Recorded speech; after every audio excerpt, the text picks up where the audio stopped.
How many of you are patient? Would you describe yourself as a patient person? Okay. Raise your hand really high. Okay. How many of you are patient? Wow. This is 8. They're all in the back. All the patient people are in the back. Okay. Henry, did you start us? So we're talking about this idea of when you are the new person in serving God, serving ministry. It can even be the new person in a new job or a new situation. You can even broaden this out and put it into a new relationship. If you're dating somebody, the things we're talking about would actually would be relevant in that circumstance. But I'm really thinking about the idea of when God speaks to your heart and you feel this tug to go into something that you've not been involved in before. What does that look like when you're the new person? And if you're around other people who are trying to tug you into something that's new for you, maybe new for them, how can you participate in a way that will allow God's glory to really be expressed and explode in a positive way in that situation? So, trying to find a title for this, How to Treat the New Guy, is really about when you're the new guy or whenever somebody comes along and invites you to be part of some process with them. Kind of like we were doing earlier this morning, and inviting you to be involved with some of the direction we're going. And so, here's where we've been so far. We said that one of the most important things for anybody when you're starting out new is you need to know the lay of the land. And if you're going to help the new guy, helping them to know what the lay of the land is important, because when you come into a situation that's unfamiliar, you really don't know the proper things you're supposed to do. When you go into a new church sometimes, first time I'd encourage you at some point to go somewhere different and walk into a new church, someplace you've never been where you don't know anybody, because most of us have forgotten how it feels. We forget how it feels to be on the outside, to be the stranger. And we stopped at a new church a few weeks ago, and the people were friendly with each other because they were all family and friends to each other, but they weren't particularly friendly with us. We could, so if you left the church, you would say, was it a friendly church? Well, they were friendly to each other, but they weren't necessarily friendly to us as outsiders. And I really just kind of walked in as I would, being an average person, and just to kind of see what the experience is. And for me to be intimidated, having been a pastor for over 30 years at this point, but I wasn't extremely comfortable. I wasn't really put at ease the way I should have been. So folks need to learn the lay of the land. And we looked at Moses helping Joshua to see the lay of the land without terrifying him to know the lay of the land. So Moses had an idea in mind. He's actually passing off leadership to Joshua, but they had shared leadership over the years as well. And so Moses is helping him to understand what's ahead without terrifying him. And so everybody needs to know the lay of the land. And so when you're going into something new, lots of questions are good things to ask because you don't know. And so if you're being asked to do something, you're being asked to share in the children's ministry or worship ministry or greeting ministry or ushers ministry, asking what does it mean, what does it entail, what do you want me to do, is fine, because otherwise you don't know what you're supposed to do. Nobody starts out knowing everything. And actually nobody ends up knowing everything either, right? Some people just think they know everything. So help them to learn the lay of the land, and if you're that new person, ask the questions so you can learn the lay of the land. Really, God wants all of us to understand that we're all in this together. He wants us all to be involved in some way, because that's where the ultimate joy in being a Christian comes from. It's not simply in loving Jesus and dying and going to be with Him forever. It's in serving people now, enlarging the kingdom of God, and having the opportunity to be forever with those people whose lives you've had an impact with. Everyone in this room has the capacity to impact people. No matter how old, no matter how young, no matter how ungifted you think you are, no matter how busy you are or unbusy you are, no matter what your life circumstance, you have the capacity to do that. Not only do you have the capacity, God has the call on you to do that. Your job is to find out what that is. And my encouragement is going to be to you along the way to take your feet and move one of them. Doesn't matter, left or right, doesn't matter. Move the left one, and then after the left one's moved, move the right one. Step towards something. Because if you don't step towards something, you'll never know whether you're good at anything ministry-wise. And you certainly are called to do something, but you'll never know that unless you begin to move in that direction. And we'll talk about everybody fails at some point. Everybody falls, everybody makes mistakes and missteps. So help them learn the lay of the land. The second thing is don't hold a person's inexperience against them. Don't hold their inexperience, because everybody starts out not knowing what they're supposed to do. Everybody starts out with some degree of uncertainty. By the way, when you're inexperienced, there is no sin and no shame and no degradation, as it were, to admitting, I don't know. Most of you know that I fly airplanes. And, you know, that's a place where you don't really want to fake it. So the word, I learned very early on the words, I don't know, are important words to say. I don't know what's next. I remember one time the guy asked me, do you know where we're going? And I said the words, I don't know. Of course he said, then you better figure it out. But not knowing is the way everybody starts out. You start that out when you learn the computer, when you learn to read. If you're a musician, when you learn to read notes. When you're a children's worker, when you begin to work with children and they eat you alive the first time, you know. The first time that you're down with them. When you work with teenagers and they're not all that thrilled with you. Everybody starts out inexperienced. So don't hold a person's inexperience against them, but keep learning. And not only keep learning, but as you learn, apply what you're learning. So I admit to being annoyed at Christians who go to seminar after seminar after seminar to learn things and never do them. You know, if you go to 50 evangelism seminars but never open your mouth to share with somebody about Jesus Christ, what good is it? So learning is, I'm a learner. I believe in learning. I believe in learning new things. I even learn crazy things at sometimes. You know, I find something odd or strange and learn about it. Right now I'm learning about how to grow buckwheat. Okay, little short flower that grows about 2 feet tall, and how to harvest it and how to plant it. But I don't know enough to do it yet. But someday I'm going to know enough of how to plant that particular, because honeybees like it. That's why I'm learning about it. So I'm learning about it, but the truth of the matter is I'm not very smart about how to do it at this point. The third thing is, expect that every person's approach to serving God will be different. This is what we talked about last week, and that is everybody has a gift, everybody has a personality. Take that gift, no matter how amazing and wonderful it is, mix it with a personality, no matter how amazing and wonderful it is, and as it mixes together, it applies itself in a different way.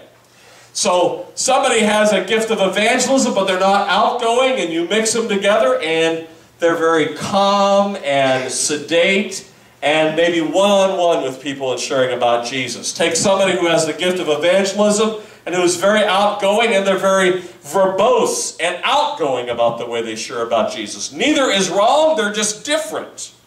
And then you add into that mixture all of the experiences we have, and then where we're placed in life, and it becomes even different. And I said to you last week that God loves variety. I wished it wasn't so dry, and we weren't in this drought this time of the year, but one of the things I love to do, starting in late July and August, is go out and look at the wildflowers. Have you ever just done that? Like, get out of the city a little bit. You know, North Park has that. They call it I think it's still called the Blind Trail, but the blind folks can go around this trail, but it's a trail through these wildflowers. And as you walk through there, you see this amazing variety that God takes the same variety and makes dozens and dozens and dozens of variety, and they cross-pollinate with each other and make other varieties. God loves this diversity in the world, and we need to celebrate the fact that our approach to ministry is different. It doesn't make it wrong, it just makes it different. And so some of us are afraid to step out because we're not going to step out exactly the way somebody else does it. And that's okay. And I mentioned last week that, thank God there's more than 3 flavors of ice cream. Because life would be so boring if all there is chocolate, vanilla, and strawberry. Well, let's go to where we want to talk about today. Be lovingly patient towards change and new approaches. I asked you this morning as we started out, are you a patient person? I am not a patient person. If you want to learn about patience, all right, here's the route I suggest you take. Go across the 579 bridge towards Monroeville. You will realize that you can't get there from 579, so it will take you across the Liberty Bridge. When you go on the detour, you will find that they're working on the road for the detour. So you might decide that you'll just get on the other side of the Liberty tunnels and turn around and go home. But you will find that they're working on the bridge the other way, and the exit that would take you on 579 the other way. And you'll take a lovely tour around this, what used to be the Civic Arena, which is now, I guess, the Console Center. And you'll want to, of course, get on 579 where the HOV lane is. But, of course, it's a great time to work on the road, so you may not be able to do that. And so after you've spent about 2.5 hours trying to go back home, ask yourself, are you a patient person? You may not be. Sometimes ministry is a lot like a traffic jam, because we're building things and we overestimate our ability to complete it. Does this sound like PennDOT? We overestimate the time frame to get it done. We underestimate the mess it's going to make, and we don't perceive of the frustration and the disruption it's going to be in our lives. New things, no matter what they are, try our patience. Even good new things. 1 Corinthians 13, which we love to read at weddings, but it really is the application of all the way we react to life. It says this. This is the way we are to respond to life situations. All of life situations. Love is patient. Maybe we should just read it together. Maybe it'll sink in. You have your brochure there? Let's read it together. Love is patient. Love is kind. Love does not envy. It does not boast. It is not proud. It does not dishonor others. It is not self-seeking. It is not easily angered. It keeps no record of wrongs. Love does not delight in evil, but rejoices with the truth. It always protects, always trusts, always hopes, always perseveres. If you apply that to the idea of change, it will help you. It's not going to cure everything, but it's going to help you because it's going to indicate the mind that you need to have as shifts begin to occur in our lives. You know, it is true. The older you get, the less you like change. You like routine. You like things to be, kind of going a certain direction. One of the things I've come to realize in ministry, there really is no such thing as routine. There just isn't. Because you're involved in the lives of people, and any of you who work with people know people get sick, people don't follow through on things, people have emergencies, people have other issues that rise in their life, and so if you're trying to work with people and get something accomplished, frustration naturally occurs. That's why we need patience and kindness and all of the other things that we need here. We need to be lovingly patient to change and new approaches.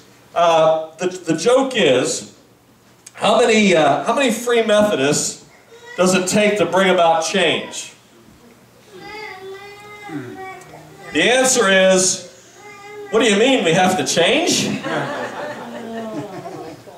The reality of our lives is that none of us really like to change. It's disruptive to us. We like our routines. We like whatever our normalcy is, no matter how abnormal it might be to somebody else. And so we don't like change. There was a book written years ago. It was called Sacred Cows Make Great Hamburgers. It was not written by a Hindu person, I'm sure. But recently I thought about this. I thought about this book because my mother-in-law was sharing a story that when she and my father-in-law visited India and were there for several months a number of years back. And when they were there in India, this cow, cows are sacred in India, this cow sat down in front of the door of the bank. It laid down across the door of the bank so that nobody could get in the bank and nobody could get out of the bank. And in Hindu culture, nobody would touch the cow. Now, in American culture, he would be at Wendy's probably later on that day. But in Hindu culture, nobody would touch the cow, and so the people in the bank couldn't get out of the bank, and the people outside the bank couldn't get in the bank. Now, if ever there was a photograph of the need for a change, that would be it. But understand that the person who walks over and, takes some hay to the cow or whatever, or, I don't know, takes something and pokes the cow to get it, he's gonna bring the wrath of an entire culture on him. So if you're in India, you probably got to let the cow lay against the bank door. But if you're in Pittsburgh, do you think people have sacred cows in Pittsburgh? Oh my gosh, yes they do. I know there's a sacred cow. The sacred cow is when the Steelers play on Sunday at 12:15. I know my time is up. That's a sacred cow. Let me try to move that cow and see what happens to me, right? We have sacred cows just like other people do, but sometimes these things that we make sacred end up with this significant disruption in our lives that really aren't helpful to us. So here's the truth about change. This is the truth about change, whether it's in the church, in a ministry, and changing times and anything. You already know this, right? Here's the truth that you know. Sometimes change works, and sometimes it doesn't. Would you agree? Sometimes you change things, and you get the same result. I remember years ago I said, I am done with Fords. They keep breaking down. I'm going to get a Chevy.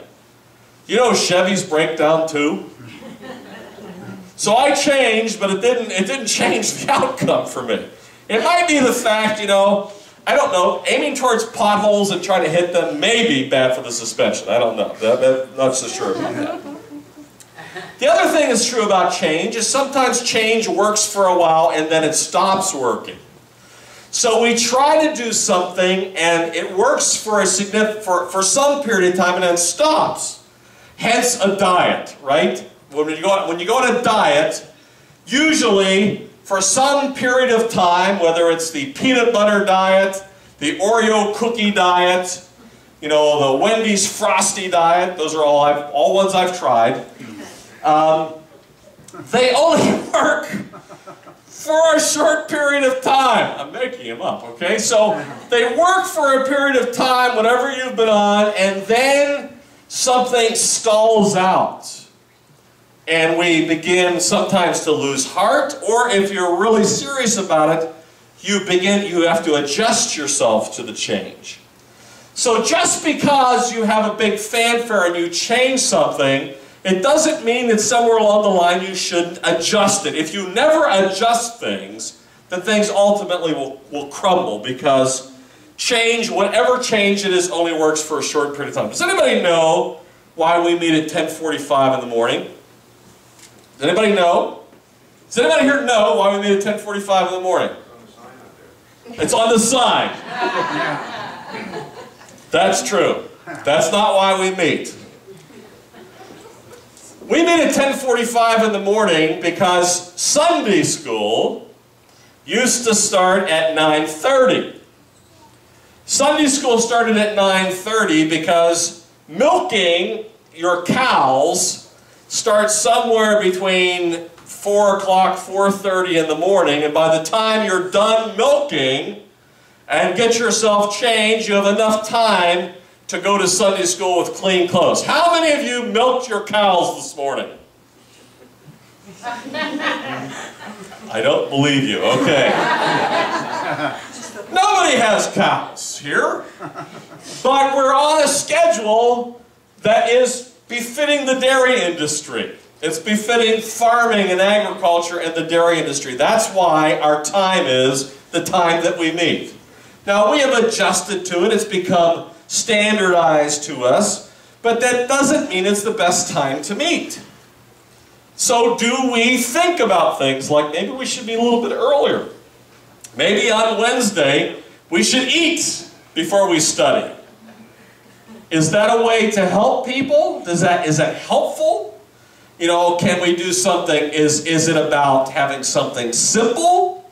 Because, you know, the more complex the meal gets, the more difficult it does to get the outcome. So those are things we talk about and should talk about. The other thing is about change is it is proper to calculate the risk behind the change. So I admire and love my friend Rick on the board, on our church board. You know, one of the things that we love about Rick on the board is Rick helps us do our assessments. He is a detailed guy and has the capacity, because of his life experience and his training and his job situation, to do these very complex analyses about things, and that helps us in many of our decisions to know what the risk is. And so you need to know when you're doing something, assessing risk is important, right? Changing has anybody here bungee jumped? Anybody here jump? Anybody here parachute? Okay, a couple of you have parachuted, okay. If you change I don't know why people would jump on this elastic cord, but if you change a bungee rope to a fishing line, do you think that would be a good risk or a bad risk? What do you think? Bad risk, okay. If you changed a bungee rope to a rubber band, or as we say in Pittsburgh, to a gum band, would that be a reasonable risk or an unreasonable risk? Unreasonable, unless it was, you know, you had a lot of gum bands with it. So assessing risk, sometimes when we're talking about risk, we overestimate the risk because we're afraid. Sometimes we underestimate the risk because we're impulsive. I tend to be impulsive. That I'm ready to just, you know, so I always need risk assessors on the other side, because all of us have different personalities. Some of us are early leapers, you know, and some of us are late adopters. So some of us run out and we just jump, and then we try to figure out how high it is. And some of us look over the edge and, you know, take a range meter and find out how far it is down before we go. We need both people in ministry, because otherwise we don't move forward. So part of assessing risk is looking at it, but part of it's also moving forward. So for you, for example, what is, if you try a new ministry, whatever it is, what is the worst that could happen to you? It not work. It not work. I went to a ministry in 1977 as an intern, and it was not a good experience for me. It really didn't work. A lot of reasons why it didn't work, a lot of reflection on it since 1977. And I could have let that experience cloud everything else that I've done since then, in 40 years, more than 40 years. But I haven't. I have kept in mind the things that I have discovered why it didn't work, but it didn't stop me from trying again. Some of us are so afraid of stumbling and failing that we won't try. Or we say, well, I tried it, it was a bad experience. Some people go in a small group and it's a bad experience for them, so they never try it again. Some people don't try serving in some way because they had a bad experience. And usually the bad experience has to do with people. Because somebody who's got, you know, there are Christians that have rotten personalities and are not good managers and are mean and cruel. They shouldn't be, but they are. They're not, you know, patient, kind, and not envious and all that. So sometimes our bad experiences are because the people we were with were wrong. Sometimes we were just misplaced. We were in the wrong thing. I don't go down and work in the children's ministry downstairs. 2 reasons. One is, I have a capacity to terrify small children. I don't know if that's because I'm not, like, they scare me. They just really scare me. I'm not sure what you're supposed to do with them. They don't seem to stack very well, you know, when you're trying to watch more than one of them. I don't seem to know how to corral them. I can't seem to interest them in, you know, doing things. So small children are problematic to me. So if for some reason we said, Pastor Mike, we're going to put you in the nursery. Would be 2 things would happen. The kids would be terrified and they would be, you know, scattering to get out. And the second thing would be is I wouldn't last very long. Seriously, I think they would eat me alive to start with. But I wouldn't last very long because I can't seem to, like, function in that mindset. Some of you are amazing at doing that. Not because you have the mindset of a 5-year-old, that's all I'm saying. But because your capacity to relate and understand them is so far beyond mine. We need to try to put ourselves into situations, even if it means we're not successful in it. By the way, I have been in the nursery. Some of you may not realize, but when I was a teenager, my mother thought it one of the best experiences for me to not have children out of wedlock was to put me in the nursery to watch the children in the nursery and to change diapers. It works, okay?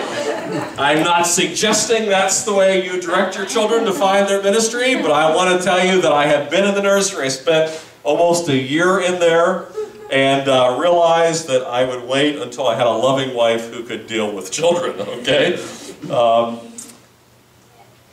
Don't be afraid to try. And be patient with those who are trying and who are struggling. I want to talk with you next week about the idea of how to encourage people in their ministry. You know, it's very easy to sit in the stands and criticize. This is one of the things in the Steeler Nation that we are a part of, we are all such critics of the Steelers, right? We tell them what they should do, who should be, you know, who they should trade, who should, you know, some of you have you know, you follow the trading and the draft and all this and who they should have. And we are critical of the team, but we're sitting at home with our television, you know, flicking the channel, watching back and forth, and we're never in the game. And yet some of us are so vocal and so explosive about it, and that sometimes falls over into the life of the church too. We have this vocalization about people who are trying to serve and not doing it well, but we never step up. I want to tell you, if they threw me on the football field in the middle of the game, I would be dead on the first play. You know, they would be hauling me out. They'd have to get 4 stretchers to haul the pieces out. So it's easy to stand to the side and criticize. And God doesn't give us a spirit of criticism. That's not what love is: patient and kind and not envious. This is love that doesn't dishonor, is not self-seeking, is not easily angered, and keeps no record of failures, of wrongs, doesn't delight when people fail in evil, right? Rejoices in the truth, protects, trusts, hopes, and perseveres. And so, next week I want to talk to you about being parts of the solution and not part of the problem. Doesn't mean you have to be in a particular ministry, but you know that if you're not in a ministry and you're somewhere else helping, it actually helps somebody else. It's when we stay off to the sidelines that things become difficult. Let's bow our heads together in prayer and ask